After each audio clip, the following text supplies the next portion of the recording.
आज जो हम टॉपिक करने जा रहे हैं वो बिल्कुल नया टॉपिक है पाइथन का, जिसके अंदर मैं लाइब्रेरीज क्या होती हैं, पैकेजेस क्या होते हैं और मॉड्यूल्स क्या होते हैं उनके बारे में बात करूंगा।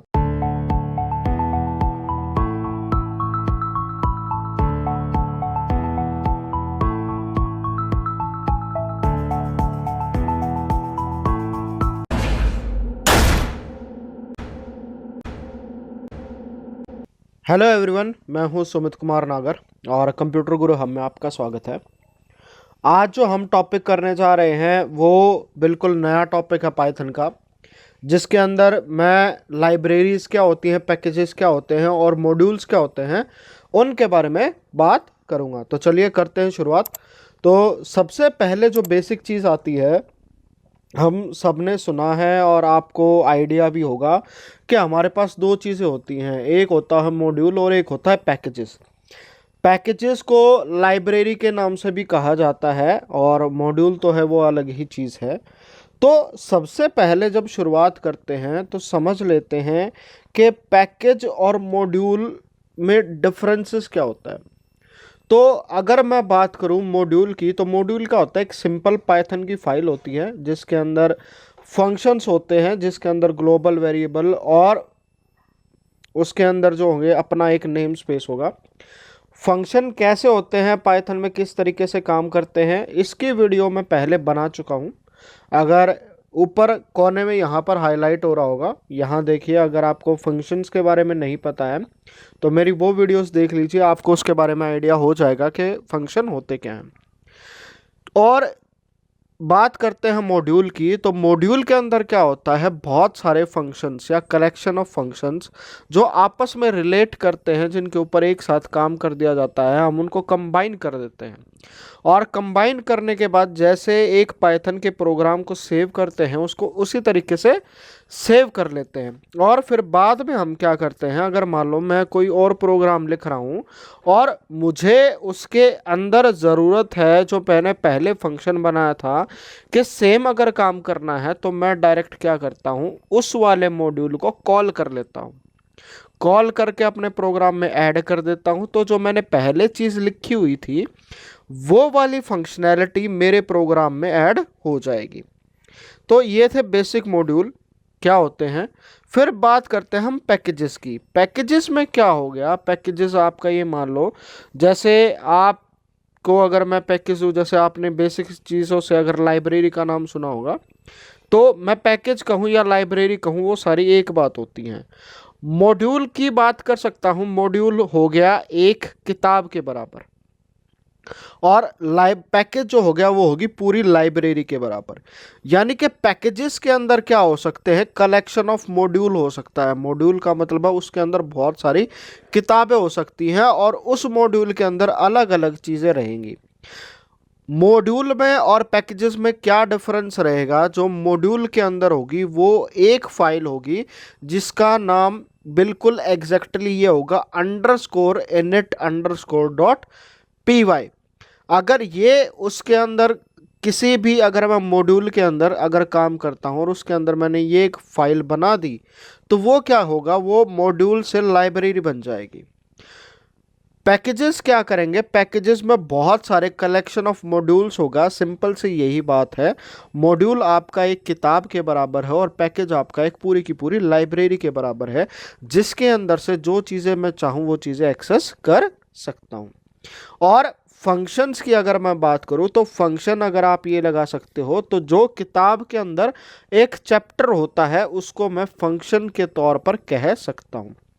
तो ये था बेसिक सा डिफरेंस। जो हमारा मेन टॉपिक है वो है मॉड्यूल के बारे में और उसके ऊपर हमने काम करना है। तो मॉड्यूल क्यों बनाया हमने, उसके लिए ज़रूरत थी मॉड्यूलर प्रोग्रामिंग की।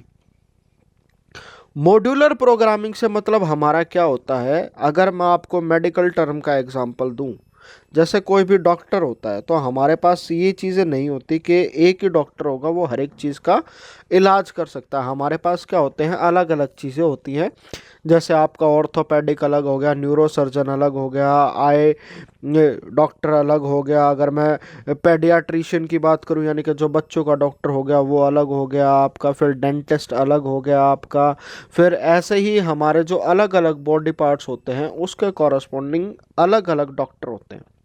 अलग अलग डॉक्टर क्यों करते हैं? क्योंकि वो इंडिपेंडेंट तरीके से काम कर सके। ऐसा ना हो कि सारी चीज़ें आपके पास ऐसा हो ही नहीं सकता कि अगर मैं किसी एक चीज़ की मास्टरी एक साथ करूं तो वो चीज़ें बहुत सारी कॉम्प्लिकेशन हो जाएंगी। तो हर एक चीज़ को आसान करने के लिए हम क्या करते हैं, उसको टुकड़ों में बांट देते हैं। जैसे टुकड़ों में बांट देने का मतलब क्या है, अगर आप मान लो कोई भी अगर काम करते हो, आपका जैसे फ़ोन है, फ़ोन के अंदर आपका जो फाइल मैनेजर है वो अलग है, जो गैलरी है वो अलग है, उसके बाद जो आपका ब्राउज़र है वो अलग है, और ये सारे कंबाइन होके क्या होते हैं, एक स्मार्टफोन बनाते हैं।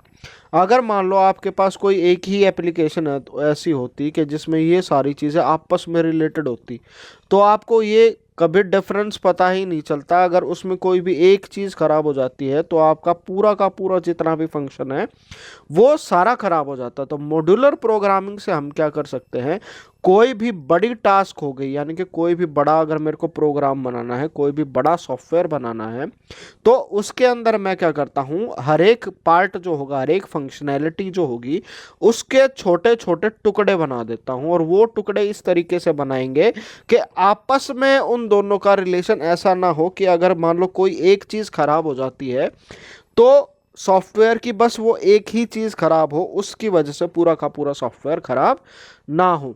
तो इसीलिए हम क्या करते हैं, मॉड्यूलर प्रोग्रामिंग बनाते हैं, यानी कि प्रोग्राम के अलग अलग हिस्से रहेंगे जिनके ऊपर अगर मान लो अगर कोई एक बड़ा सॉफ्टवेयर बना रहे हैं, उसके अंदर 50 लोग भी काम कर रहे हैं, तो 50 अलग अलग तरीके से काम करेंगे और बाद में उसको लाके जोड़ दिया जाएगा जिससे वो पूरा का पूरा काम हो जाएगा।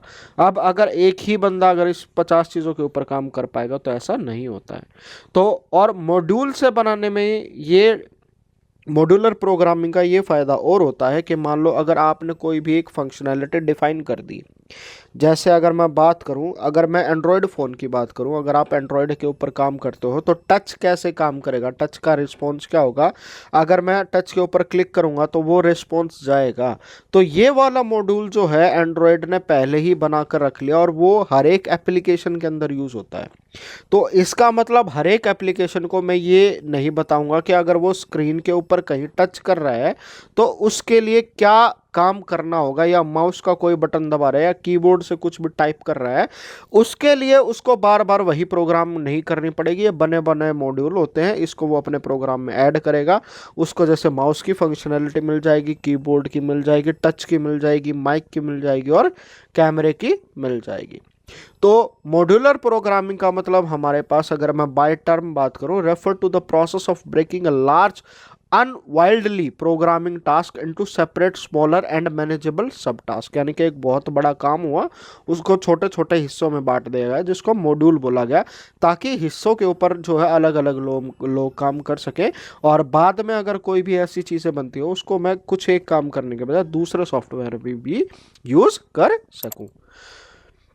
तो एडवांटेज क्या हुई मॉड्यूल बनाने की, ये हुई हमारी सिंप्लिसिटी हो जाती है, क्योंकि जो हमें एक बड़ी प्रॉब्लम पे काम ना करके छोटी छोटी प्रॉब्लम पे काम करना पड़ता है।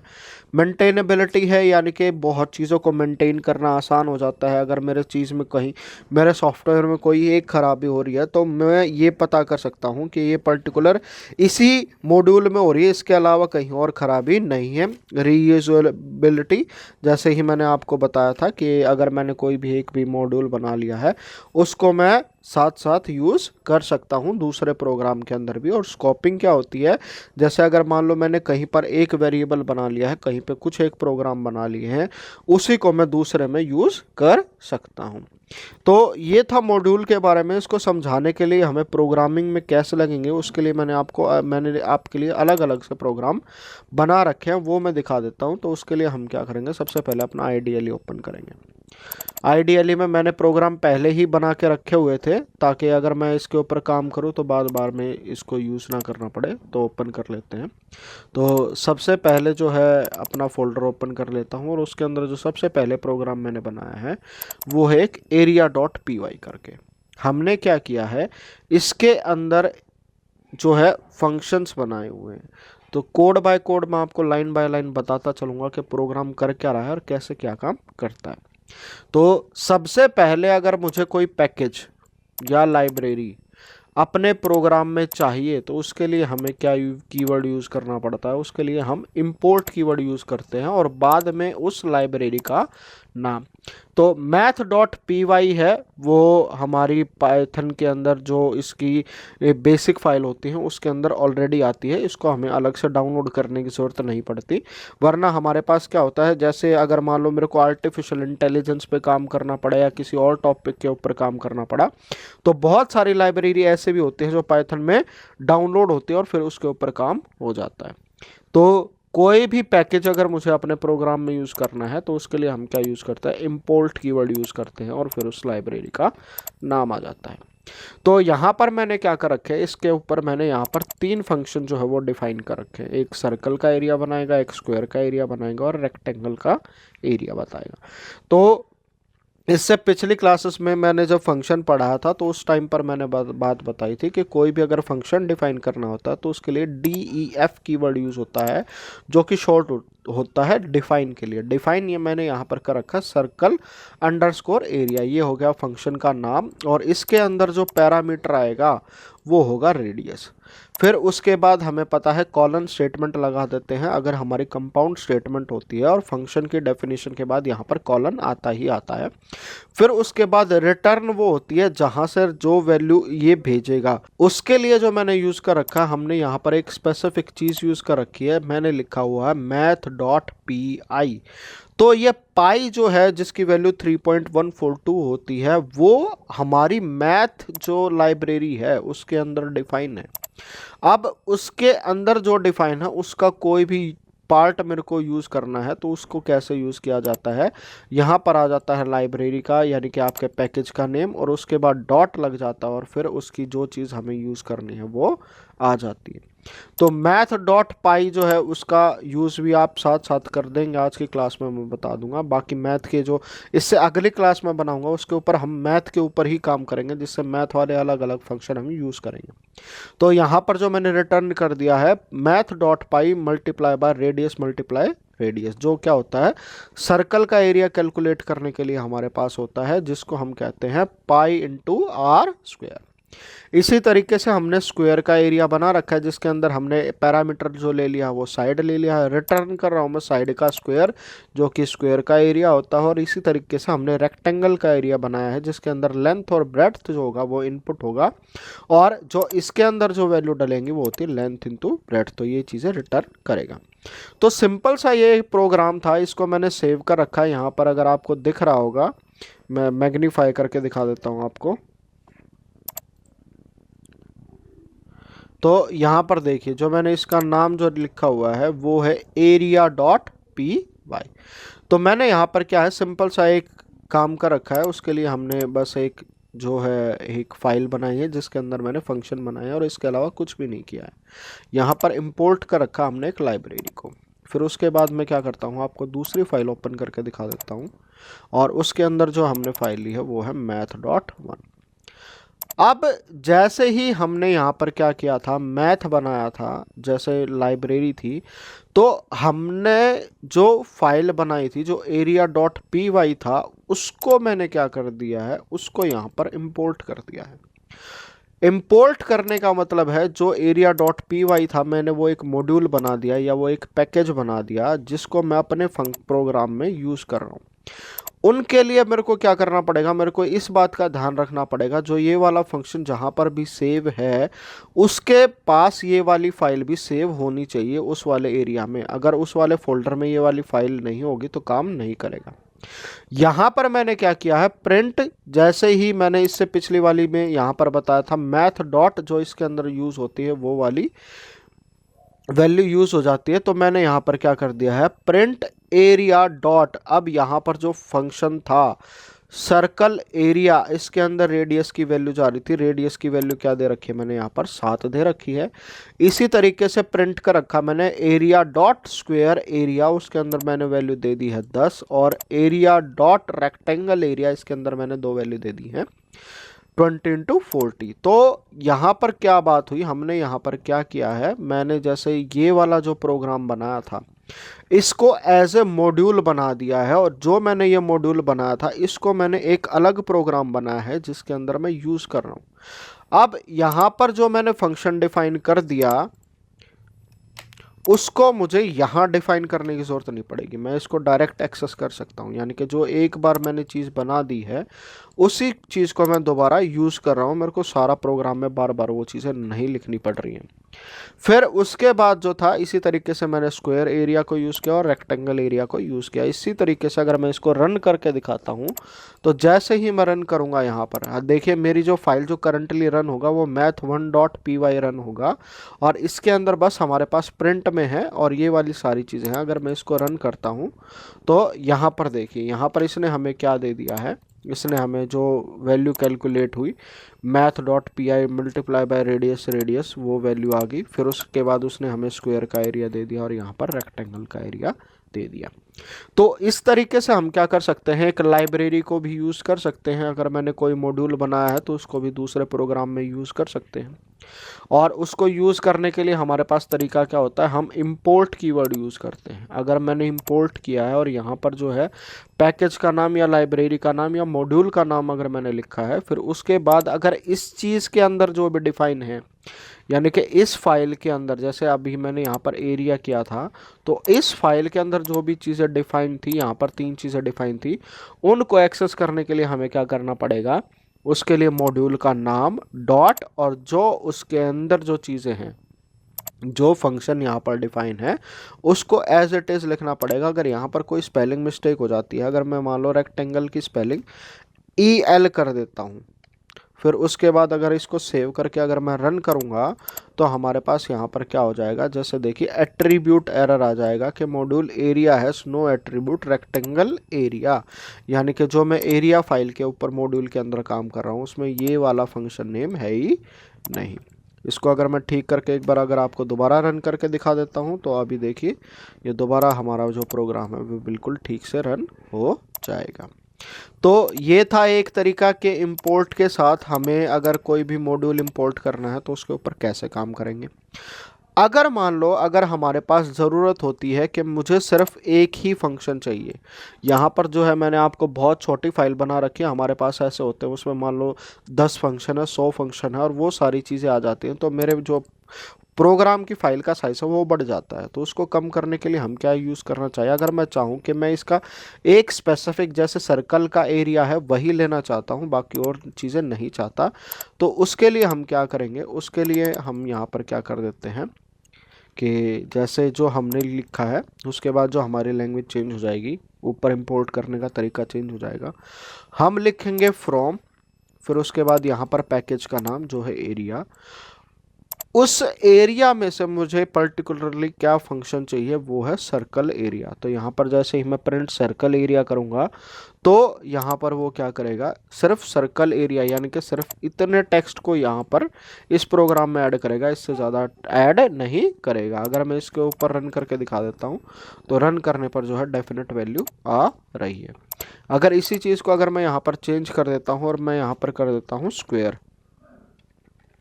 और इसके प्लेस पे अगर मैं यहाँ पर कर देता हूँ फिर स्क्वायर कर देते हैं, फिर उसके बाद अगर मैं इसकी वैल्यू दे देता हूँ, यहाँ पर सेव करता हूँ और रन कर देता हूँ, तो देखिए यहाँ पर स्क्वायर का जो है हमारे पास फंक्शन रन हो गया है। तो इस तरीके से हम जो है जो कोई स्पेसिफिक फंक्शन होता है उसको भी यूज़ कर लेंगे। अगर फ्रॉम मैंने लिखा है और इंपोर्ट मैंने किया है एक पर्टिकुलर फंक्शन, फिर उसके बाद मुझे यहाँ पर जैसे हम इससे पिछले वाले में कर रहे थे ना, जैसे यहाँ पर जो हमने पिछला प्रोग्राम बनाया था उसमें एरिया डॉट सर्कल से कर रहे थे, अब हमें यहाँ पर एरिया स्पेसिफाई करने की कोई ज़रूरत नहीं पड़ेगी।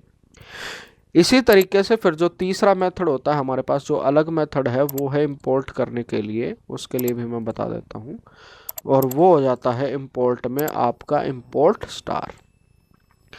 इम्पोर्ट स्टार अगर मैं कर देता हूं तो उसका मतलब क्या है, यहाँ पर इसके अंदर जितनी भी चीज़ें हैं, जितने भी वेरिएबल डिफाइन हैं, वो सारी चीज़ें भी यहाँ पर आ जाएंगी। अगर मान लो जैसे मैं यही कर लेता हूँ और यहाँ पर मैं लिख देता हूँ, इसके अंदर एक चीज़ डिफाइन कर देते हैं, हम लिख देते हैं a = 10।